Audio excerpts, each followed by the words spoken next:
We ready to go, Jim? We ready, Jim? I'm sorry, I didn't hear you. Yes, we're ready. We're ready? Yes, sir. Great. Yes, ma'am. Welcome to ReneMarie Stroke of Luck. I'm ReneMarie, and we have an awesome show today, of course, produced and brought to light by Judy Marlowe. Thank you, Judy, for all you do for us all the time. You're incredible. I couldn't this show. I say it all the time, and I'll say it forever. This show would not be what it is without Judy. She does an incredible amount of work.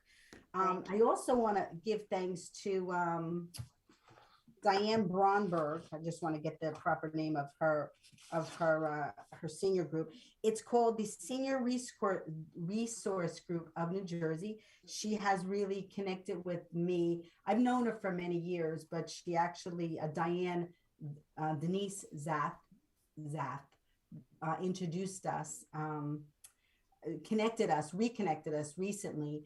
And because Diane was looking to do some other events and stuff like that. And all of a sudden we have this wonderful, Jim, could you put up the photo of the talent night we're having?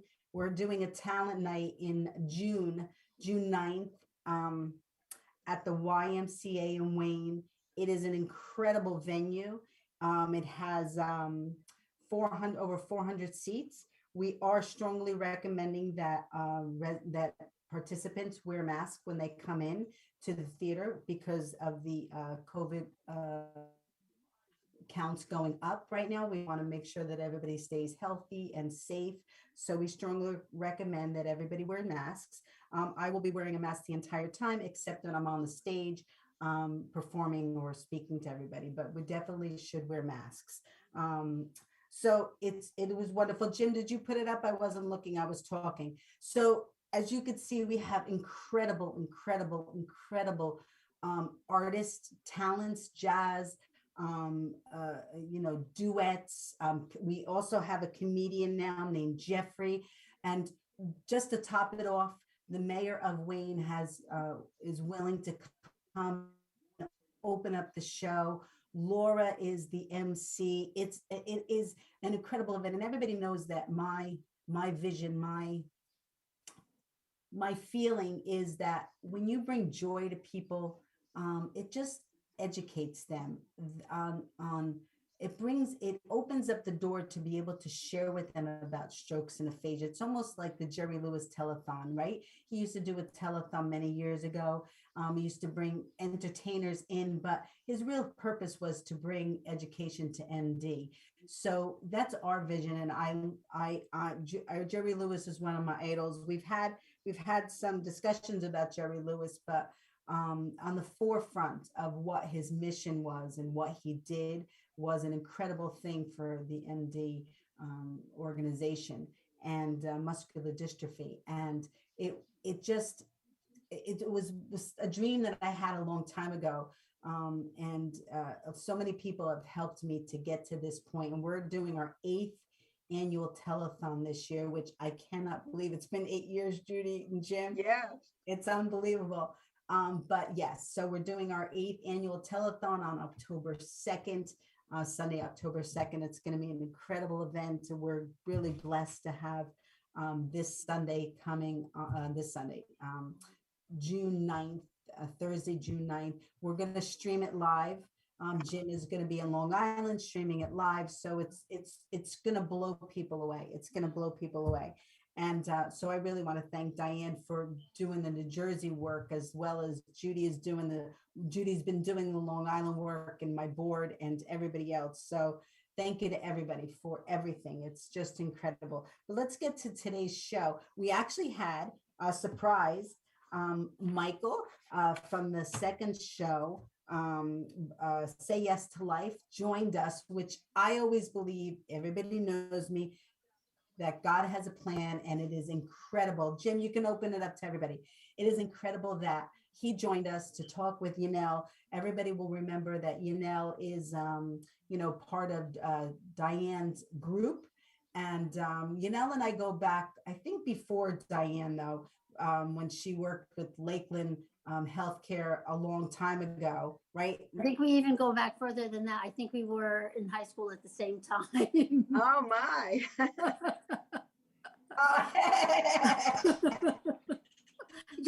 show how young we Yes, are. but I only, where'd you go to high school? Professionally is when you were with Yes, we're Wanacue young. Where'd you go Reserve. to?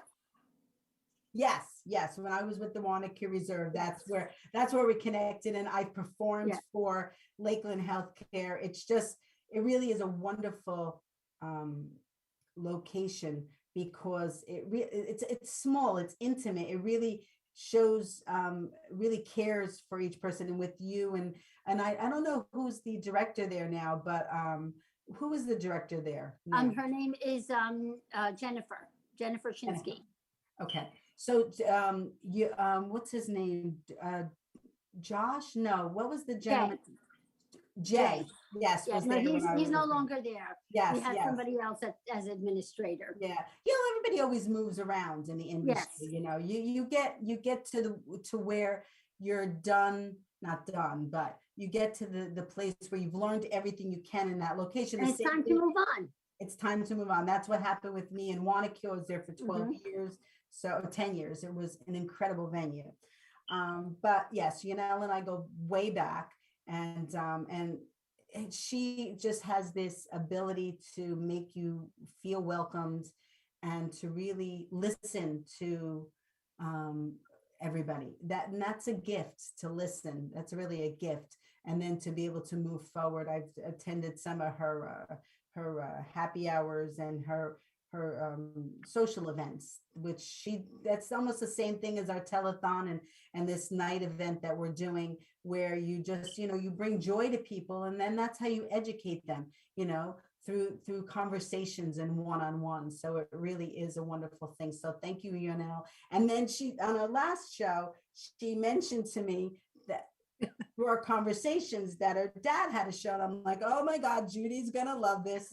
Judy's gonna want you to be on the show. So well, I don't love that her father had a stroke. No, I know, but Judy's ear is like a stroke. She was just telling me the other day, Judy, that when she goes out to dinner or she goes anywhere, she's always like listening and can I bother you? I know I could hear somebody talking about stroke across the other side of the room without actually paying attention, but all of a sudden I hear it. Yeah. Where's that coming from? So Michael and just hold on 2 seconds. Judy always does the intro by giving a recap of her press so that we could lead into the show. So Judy, take it away. First, I want to welcome Yenal and Michael to our show. Yenal Awari initially was in retail as an assistant buyer, store manager, and fashion merchandiser. Her decision to go into healthcare was a direct result of an incident that changed her life. Her dad, Javel, suffered a massive hemorrhagic stroke, a brain bleed, and was at Valley Hospital for 4 weeks and then transferred to a rehab facility for the full 100 MCR days and was on a feeding tube and in a wheelchair. And Yenal is going to share her dad's story with our audience. Yenal is employed at Lakeland Health Care Center in Haskell, New Jersey. Lakeland is a SAR and long-term care facility with 201 beds providing short and long-term care. Lakeland offers physical therapy, occupational therapy, and speech therapies for patients up to 7 days a week. They rehab stroke patients, patients suffering from cardiac issues, wounds, and patients in need of IV therapy. Michael Irwin will share with our audience. Oh, I'm sorry, let me start at the beginning. Michael Irwin was a senior vice president of merchandise with a 42-year career in the retail industry, 15 of those in a high stress positions of senior executive roles. Michael decided to have some fun while working for a local Triumph and Harley Davidson motorcycle dealership.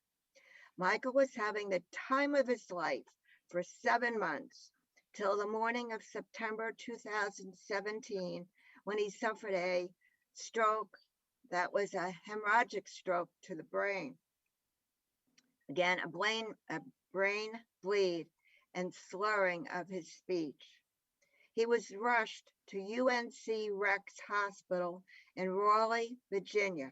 His wife, Jennifer, was by his side to talk with the doctors, who told her this type of stroke usually has grim outcomes.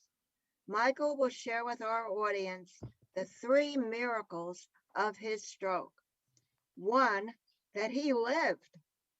2nd, that when his blood pressure was out of control after the bleed in his brain reached dangerous levels, a blood pressure specialist was able to diagnose the problem immediately, adjusted his medication, and saved him at a crucial moment. His blood pressure has been normal ever since. The 3rd miracle, 8 months post-stroke, answered his burning question about what is life? What would life look like now? And he had a vivid dream about opening a nonprofit organization to help stroke survivors. And he did it in 2019, together with his wife, Jennifer. They opened the nonprofit Believe Stroke Recovery Foundation. And now it's my honor and Renee's to welcome both Yenal and Michael to our show. Thank you. Thank you. Thank you so much, both of you, for joining us. It's you know, as Judy was telling Michael's story, and I'm sure Yenal knows this and Judy knows this, your life can change in one single moment. You could be living your life and it could be changed in one single moment. And that's, I think, one of our missions is to really help to people to understand that stroke can happen to anyone and anytime. The misconception is that it happens to your grandparents. And that is a misconception, because all the guests that we've had on our show, we've done shows for 7 years. I believe it's 7 years, right? We're in the 8th year. We're in the 8th year.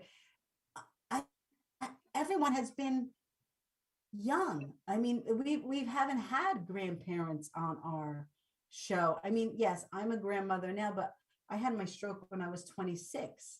So it's just surreal to me. And it really, I hope everybody at this particular moment stops for one split second and understands that life is a gift. Life is a gift. I saw you holding up a paper or something. Is that something that Oh, no, I was just remembering something, but no, it's I okay. just thought maybe you wanted to show something. I didn't want to not give you the opportunity. No, thank you. It's okay. Okay. So, tell us your story first. Tell us your Well, story. my dad, looking back now, at that time, I thought he was old, but he was maybe 64 when he had his stroke. So that's young. It's Yes. young. He took early retirement because he wants to enjoy life with my mother. And, he was able to travel all over. He went to Europe, California, Mexico, and they were back home. And actually 2 weeks prior to his stroke, his younger brother had a stroke. Wow. And, my dad always had high blood pressure. And it was in the wintertime, because I remember my husband and I and the kids had gone skiing. We came back, and on the way back, we stopped by my parents' house. Everything literally was fine. Everything was fine. We sat together.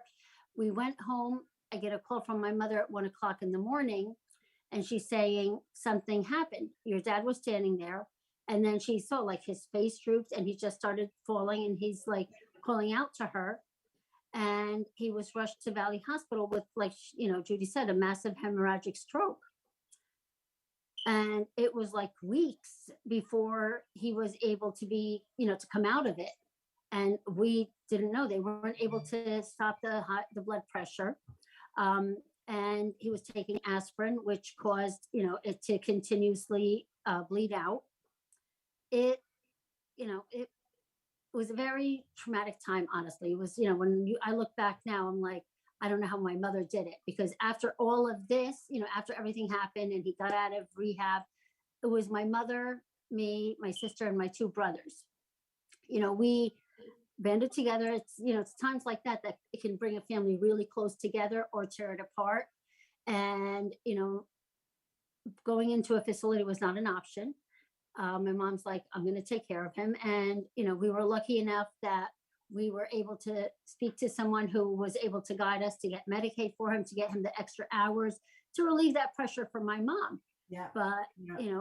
it was 24/7 care, and slowly he did.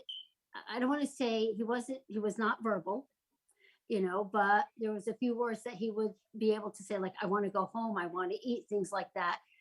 Slowly we were able to start feeding him by mouth, but it was like, 14 years that he lived like this. Wow. It was, it wasn't, like, I have no words to describe, like, Yeah.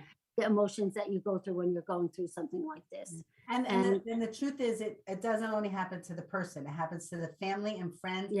And loved ones who are surrounding that person, because it changes the dynamics of everybody's life. Absolutely. And, like I said, we were lucky enough that my mother, was able to take care of him. She did have my youngest brother who, lived with them at that point because he wasn't married. So he lived with them to help her out as well. And we all took turns. Like if there was an event, one of us would stay with my dad so that the other people could attend it. Right. So it's not like, again, not falling all on my mother or my brother or my sister. Right. We all banded together.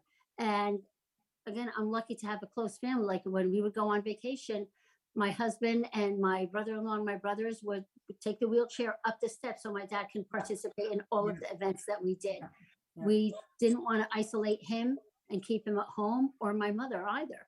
No. So again, I am very blessed to have, my brothers and my sister and my mother, that we were all together and that we, again, banded together, because I'm sure and I'm sure Michael knows, in situations like this, people can come together or it can splinter relationships.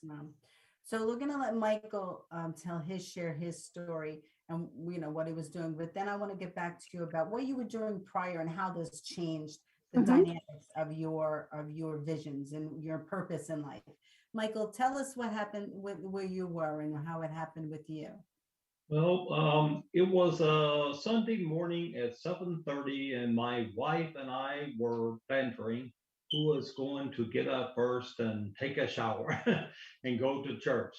And I lost as usual. She slept in, and I got ready to get up, and I kind of lost my balance and fell back down, and things just started to happen. My arm went numb, my leg was numb. My wife recognized it immediately, and she called the EMS, and they got there and got me to the hospital, I think in 20 minutes. So I had a hemorrhagic stroke, as we discussed, or as Judy was telling everyone. Michael, I'm sorry, did you call 911 or did someone take you to the hospital? No, my wife did it. She, like I said, she always says she could hear the sirens while she was on the phone with them. And so I was very lucky. They got me to the stroke center, which was at UNC Rex Hospital here in North Carolina. And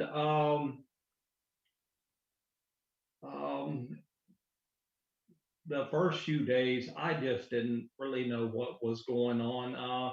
They had my wife call my mother, father, my brothers and sisters.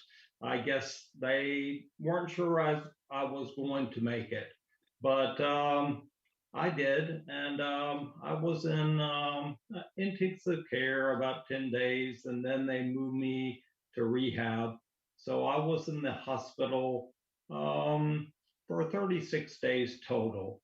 I've been on high blood pressure medication since I was 35.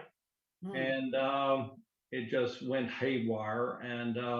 And really 33 days I was in the hospital they never got my blood pressure under control. Wow. It kept spiking. They didn't know what to do. So they, on the 33rd day, they called in a nephrologist, which I didn't even know what one was. That's exactly what I was going to ask you to explain to us. It's considered a kidney blood pressure specialist. Oh, okay. And I didn't even know they existed. He came in, and I always laughed because he wasn't too tall and he talked aloud and did calculations aloud. And I said, oh no, I thought this guy is a quack. But he did all these calculations in his head, and he prescribed me new medication. And sure enough, Wow. he my blood pressure has been about 115 over 67 to 70 ever since. Wow. And which, I said, I wish I knew this guy a whole lot sooner.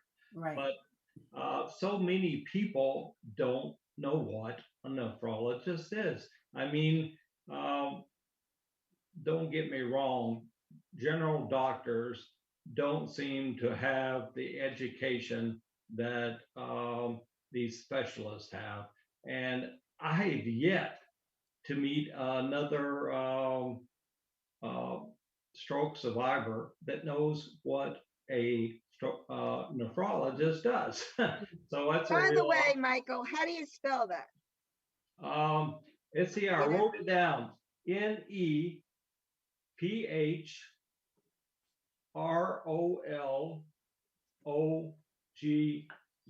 That's nephrology. That's good to know. Yeah, he is see amazing. Judy with her pen. Judy with her pen. Taking notes. Let's see, and there was a lot going on. I mean, I had aphasia, not a severe case, but I didn't really talk really well for 2 years, I guess. And for the first year, my wife was finishing all my sentences, and it was quite an ordeal. Um, you know, we had the launch of the Believe Stroke Recovery Foundation in 2020. It was a lot to do with COVID, as you can guess. But I had just facilitated a stroke survivor support group at UNC, or University of North Carolina Hospital. And it's really interesting. It was about 20 people there. It's really interesting to know what stroke survivors are incurring. Most everyone, 15 of the 20 people, they all had the same results. They had a cognitive function that didn't work, and they were very concerned about it. And what's a cognitive function? Cognitive function. That means that their brain is not functioning correctly. Okay.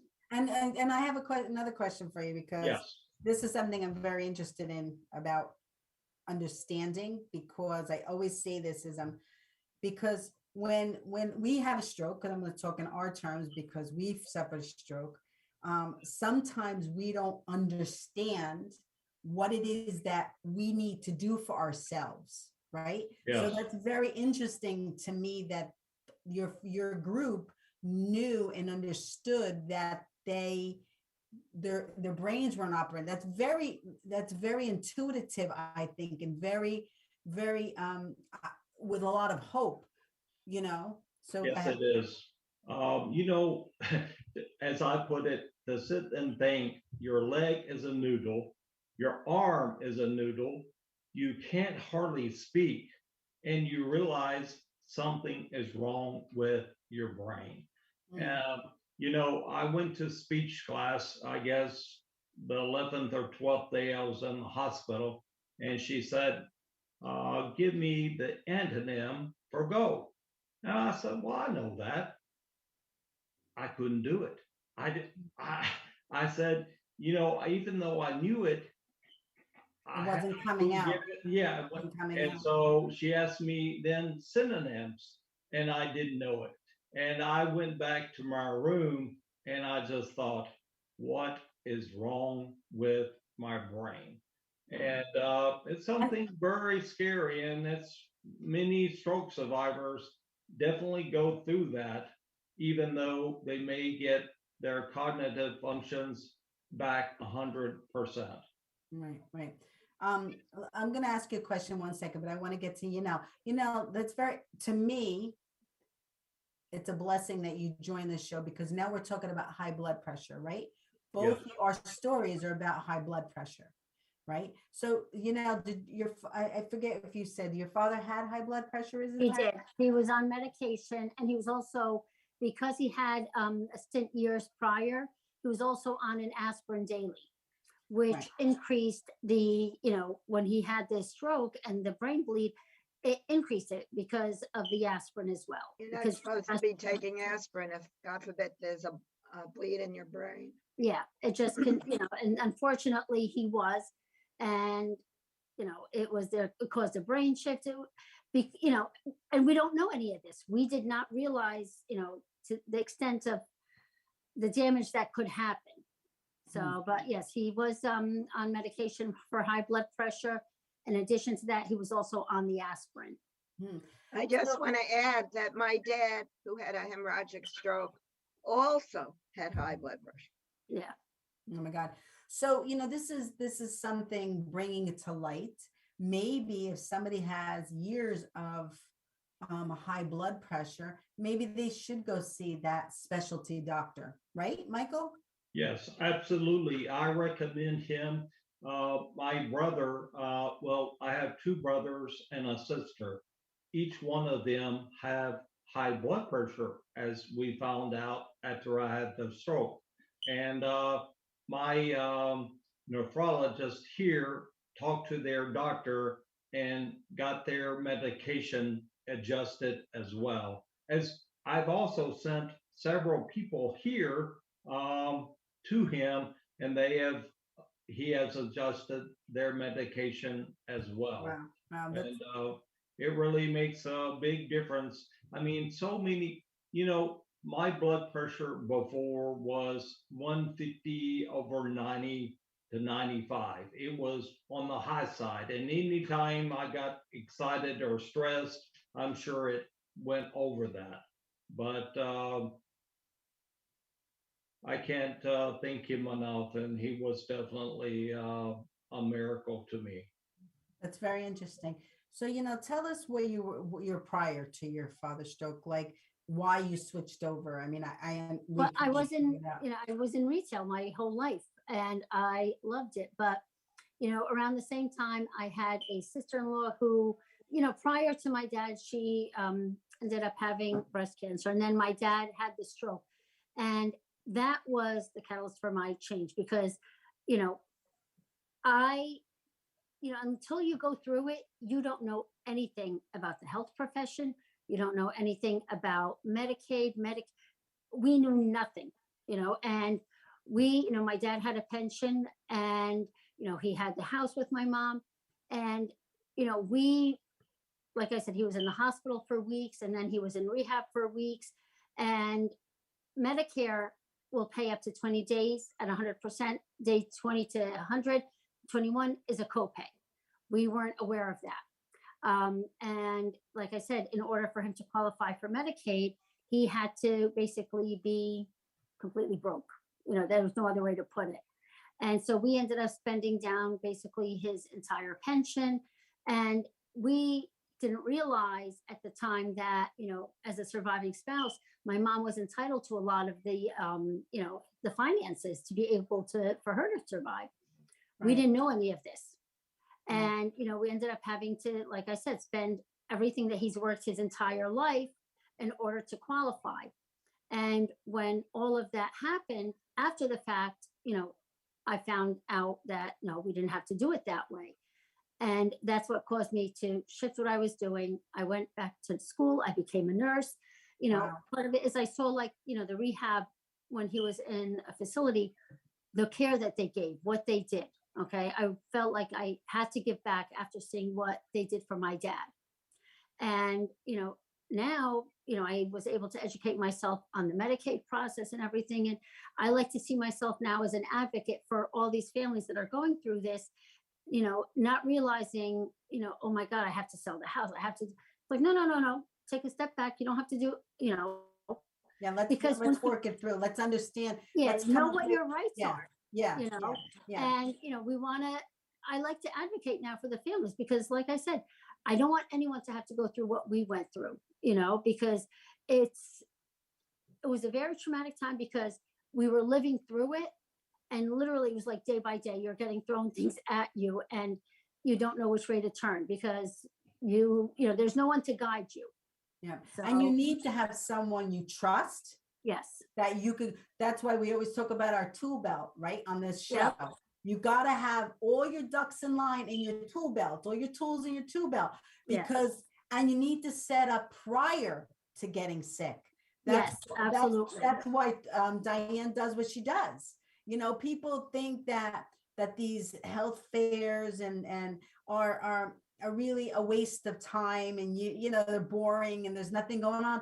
But it really matters. It really matters you need to treat your life and your personal accounts and your personal finances like you do at work in your business. You need to take the time, because we don't want to get to that point where and we're acting quick and we don't know, like with your mom and your dad, you found out later what they should need, and it's like, no, that's unacceptable. So my dear friend Tracy Lawrence, she was my guiding force in that, and I cannot believe she passed away recently, but it really is to have those tool belts. It really is very important. There was that old saying, an educated consumer is the best consumer. It's very true. You have to know what your rights are. You have to know what options are available to you. And, sometimes we react, in haste, we react immediately instead of just taking a step back, going over everything and then making, the right decisions. And, that's what I want to be able to do to help people now, because, once you've been through it, you're much better to educate the people of what their options are. Because a lot of times people are like, well, I was told I had to sell everything. No. You don't have to do any of that. Wait a second. I have a question, Mhm. getting your dad did he go into a nursing home or didn't? He went to a nursing home for rehab. after the Okay, stroke. because Yeah. to get my dad, number one, they were rushing me from the hospital. Yes. In a day or two, he's got to be moved. And I needed more time because I didn't want to travel an hour to a nursing home to see him. And then I had to spend $5,000 with an attorney to get my dad into a nursing home that I wanted him to be in, that was close to home. I want to know if that's unusual, if that could have been avoided. Well, if you're hiring an elder care attorney for They to help you said- with for the Medicaid process, you know, people can apply for Medicaid themselves. Okay, the application is online. There's a long list of what you're going to need. So sometimes if you don't have all the paperwork handy, or you don't have access because you need a birth certificate, death certificate, divorce decree, there's a lot of information that's needed, 5 years of bank statements. If you're not easily able to access that, and there is money that has to be spent down, yes, an elder care attorney would be the smart choice. But if it's, $10,000, $20,000, you can do the application yourself. And it's a lot of information that you have to gather. the nursing home said that if you want to get into this nursing home, you have to see this attorney, and it was $5,000. And I didn't, and they were rushing me, and I had no other. Well, that's no, what they do. usually Medicare, if the patient has Medicare or any kind of insurance, the insurance and Medicare will pay, like I said, up to 100 days. The first 20 days is covered at 100%. Day 21 to 100, there's a copay. A lot of people do have a supplemental or a Medigap plan, which would cover that 21 to 100. Okay. It's only after the 100 days are used, and if you feel that they need more rehab, that then it may be private pay. Okay. Or if they're going to need long-term, they would need Medicaid, or it would be private pay. You know, I want to ask you something though, because I Mhm. learned this when my my mother's husband was in hospice, or you know, he was passing. It's different in New Jersey than Long Island. I don't know the guidelines in Long Island. Yeah, yeah. Medicare is the same no matter where. Yeah. Okay. The only, It's just- the only thing is, I understand the parts that you're talking about, but my problem was to enter this nursing home. I- This was the requirement. I don't That's understand crazy. why, unless it's, you know, to help with the Medicaid application. That's the only thing I can think of. Like if he needed Medicaid and the lawyer was going to help you get it. No, they said, if you want to get into your dad into this nursing home, you must see this attorney. And That he, doesn't sound, to me, that doesn't sound correct, because there's a lot of people that don't have $5,000 to do. What are they well, gonna do? if They're you gonna don't have do- it, you're not getting in here. So you got to get it somehow, and you have to hurry.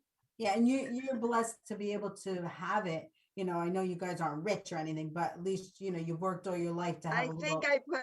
I don't know whether I put it on my charge card or what I did. Yeah, yeah. So, Michael, so with this cognitive experience that you've had, how did you work through it? How did you get to where you are today? And do you still have some experiences? No, I'm pretty good. I have one word, statistics. I can't hardly pronounce. I always use that word. But you know, I wanted to get off on the insurance too. I mean, I was 57 when I had a stroke. They covered 2 months of my therapy. That's it. I mean, I stayed in therapy for 4 years. I couldn't walk and I couldn't talk hardly, and my arm was a noodle. And so I paid out of pocket a whole lot of money.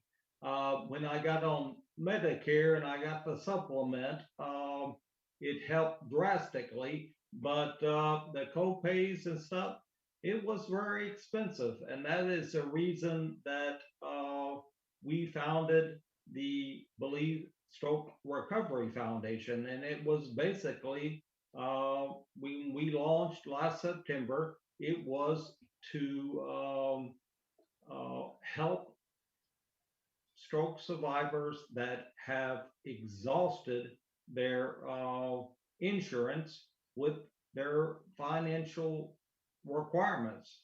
And we right now have 8 or 9 stroke survivors in rehab.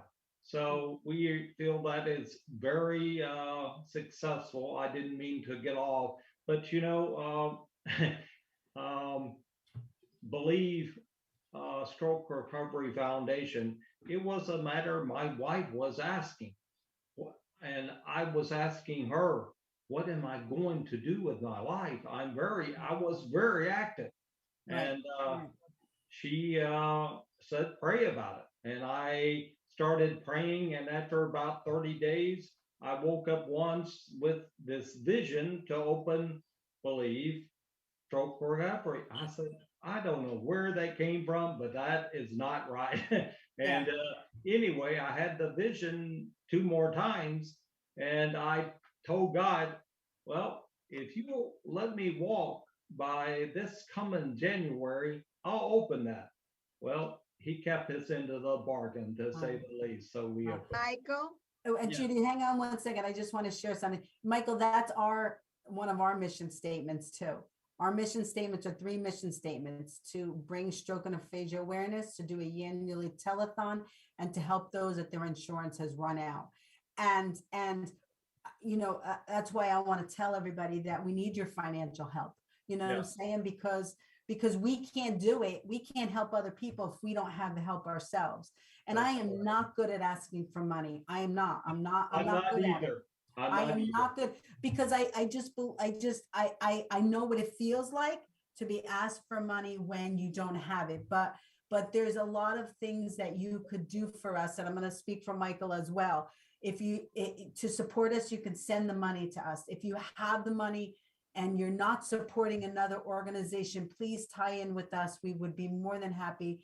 If we would be honored, and blessed to have your support and your financial, help. The other thing is you could pray for us, like Michael believes. The other thing is you could share our press with other people, because maybe that third person that gets it can help us with their finances. There's so many ways that you could help us. You could, if you purchase from Amazon, I don't know if you do this, Michael, but if you don't, you should do it. Amazon Smiles.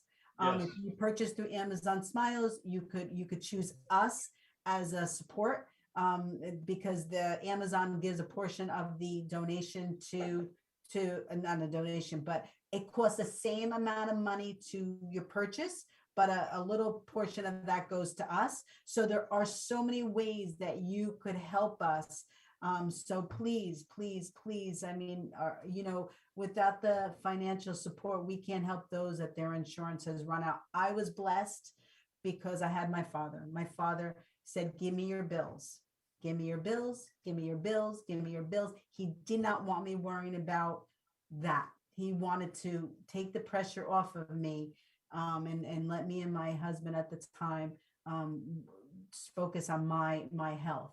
And with that, I needed to pay it back and pay it forward, and always be a helping hand. My father was always a private helping hand. He never did it in public, never did it for any acknowledgement. And he always shared with me, when you give money to somebody, don't expect it back. Do not expect it back. If they give it back, it's a wonderful thing, and then you pay it forward. But don't ever give money with the expectation to get it back. So Michael, we would love, whatever you need us to do for you, we're on the same wavelength and mission, because in our world, money shouldn't be the answer to recovery.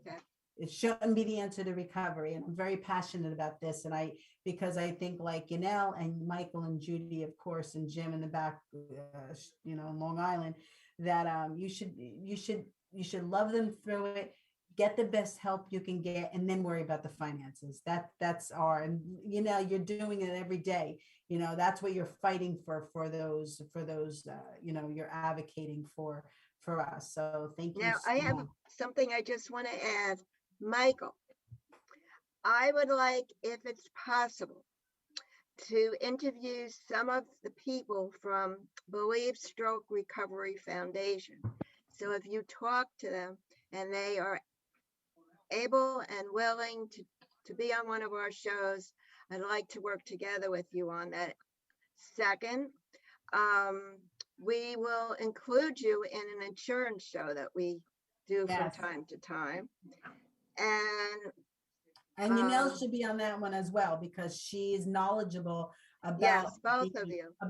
Yenal is important because she knows the way to get around it, and not to get around it, but the right way you have to do things. So.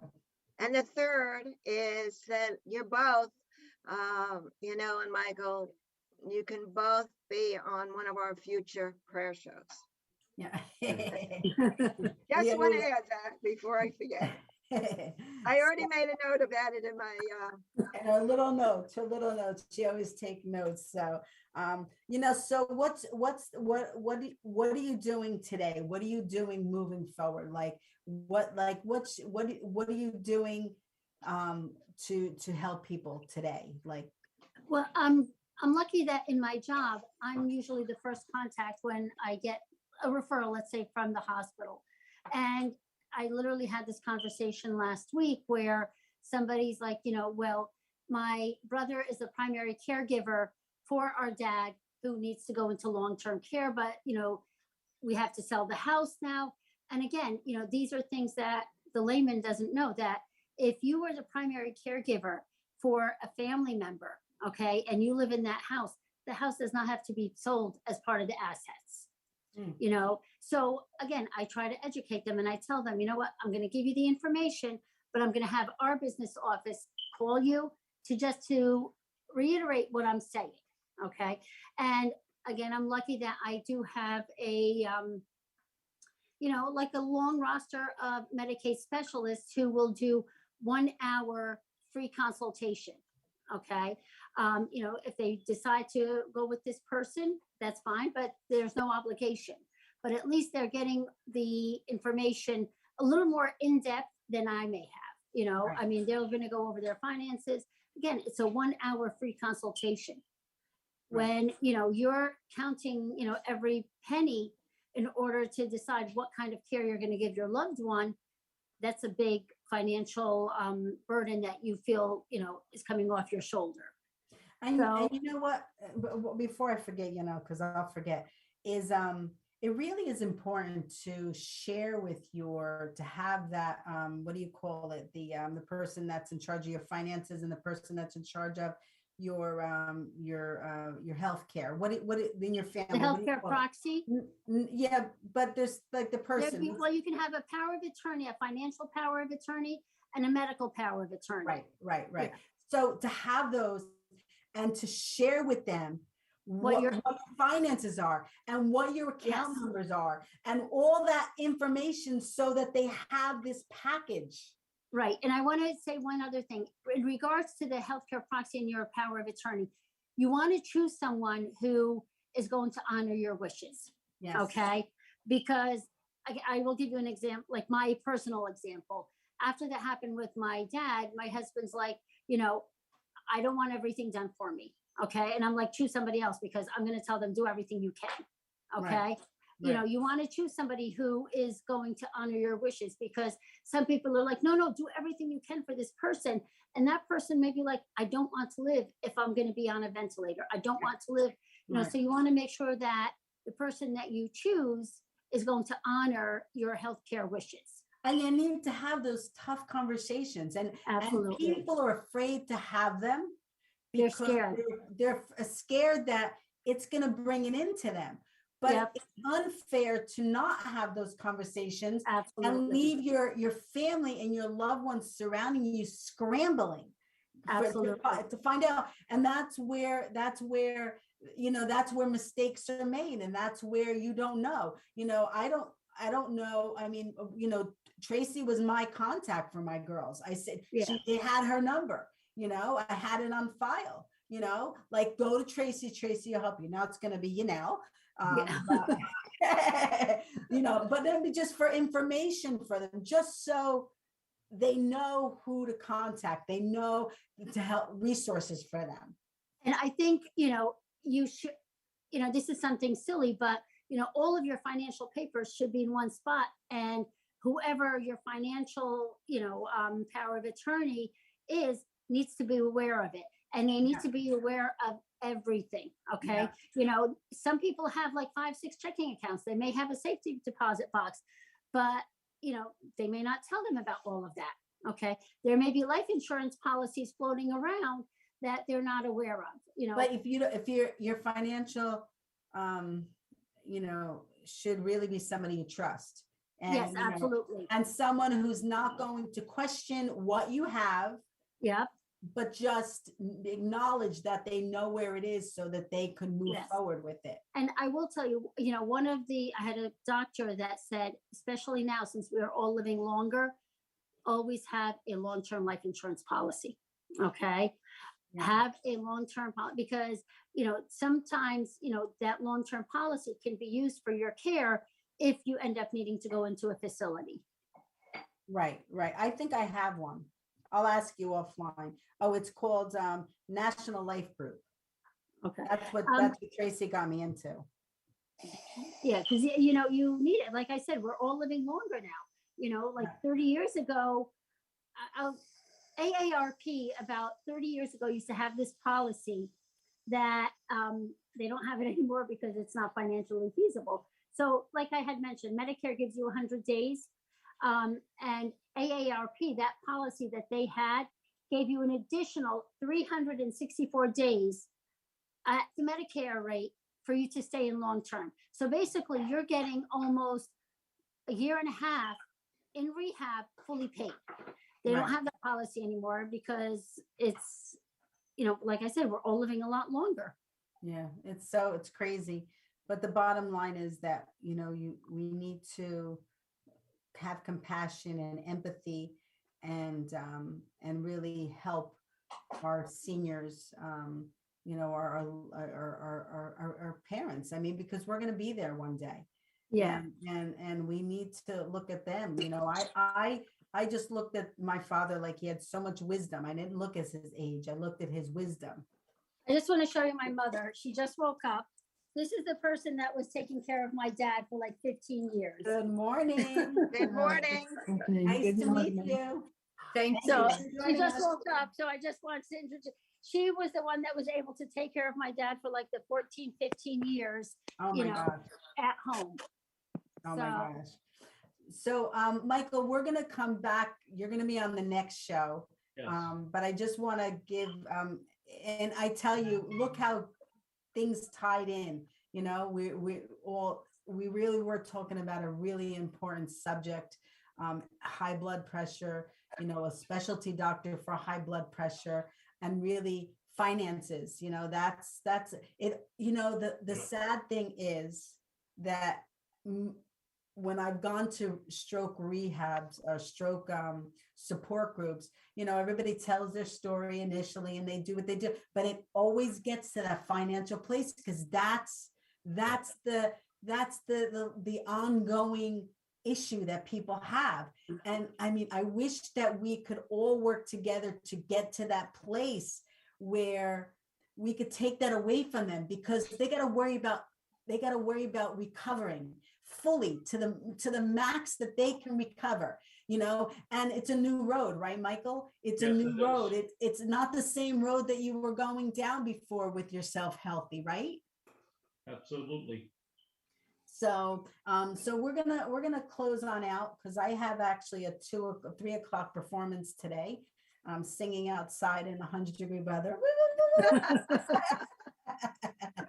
But you know, it's always a blessing, and you're part of our family, and with Diane and Judy and everything else. And we're gonna invite you back onto the insurance show because that really is our one of our ongoing. Unfortunately, that stops a lot of people from continuing with the rehab because, you know, if you're cut off, you're like, well, I need a place to live, or, you know, it's horrible to say, but that is sometimes the deciding factor in, you know, Definitely. continuing. And the truth is that, you know, hearing all this, I hope that people will try to stay healthy, you know. Preventative is one of the best things, you know. Absolutely. So you don't get into that situation. You know, I'm on Weight Watchers now because my blood pressure started to go up, and my doctor was like, you know, and I know, like I've heard many stories that if your weight goes down, your blood pressure goes down. So, and I'm like a total, like, you know, every morning I can't stand drinking water, but every morning I get up and I down my waters, and because I think it has a taste, but anyway, so I do, I'm following it. I have it on my phone, on the app. So, you know, I need to lose 30 pounds so that my blood pressure is, you know, healthy. So my point is to everybody, whether it's blood pressure, whether you smoke, no matter what, you really should consider working with somebody, even online. You know, online programs are very cheap, or you could Google things and, you know, YouTube things, but I recommend doing it through the proper channels. You don't want to do something that, you know, is a scam. and just for them. But, do whatever you got to do for yourself so you don't get into that place. 80% of strokes can be prevented. And then when you get that 20%, that's when you need to know the signs. Judy, you want to go over the signs for me? For the signs to help your future, because you can save yourself. I think in our next show, I was looking that somebody had what's that called? Thrombectomy. What do you say it? Thrombectomy. And we just had Dr. Beculus on our show, Jason and Dr. Beculus, and they were talking about what a phenomenal, tool that is for them, to really save people's lives. Dr. Beculus was saying that people go into their program, to the hospital, not slurring and not being, they do this, and the next thing they know, they're back to normal. So there are ways to save yourself out there. So Judy, give the signs before we go. The sign is, remember these two words, be fast. B is for balance. Is the person's balance off? E is for eyes. Is there something new happening to your eyes that you really can't see well? It's something unusual.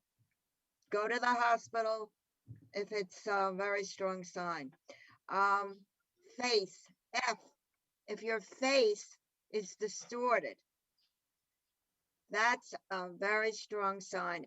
A is for arms. Can you extend both arms out evenly? Which I can't. The next one is speech. Is this person's speech garbled, hard to understand? And T is for time. Time is of the essence. Don't waste a second of time. Call 911, get to the hospital, tell the ambulance driver that this person is suffering a stroke. In fact, when you call 911, say it's a very possible stroke. Be fast.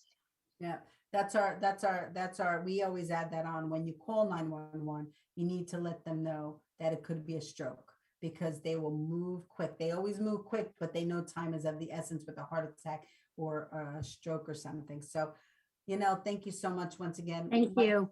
Michael, we'll see you in the next show. Thank you so much to everybody. We always blow our kisses on 3, 1, 2, 3. We'll see everybody in a few minutes. Thank you so much. God bless you all. Thank you. Bye, Judy. Bye. Bye.